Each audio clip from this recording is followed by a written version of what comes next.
ხელახალი არჩევნებისა და აქციაზე დაკავებული მოქალაქეების გათავისუფლების მოთხოვნით განათლების სამინისტროსთან მასწავლებლები შეიკრიბნენ.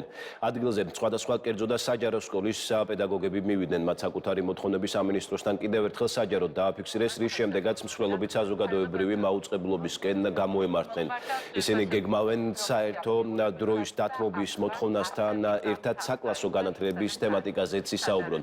აქციის სხვა მონაწილეებთან ერთად კი უკვე საზოგადოებრივი მაუწყებლობის შენობიდან გეგმავენ, რომ პარლამენტთან მიმდინარე აქცია შეუერთდნენ. ხშირად უნდა ისა და არ არის საკმარისი ის, რომ ამიტომაც დიახაც იქაც მაღლა უნდა მოვიქცექუდელი და ბავშვების სიკვდილი.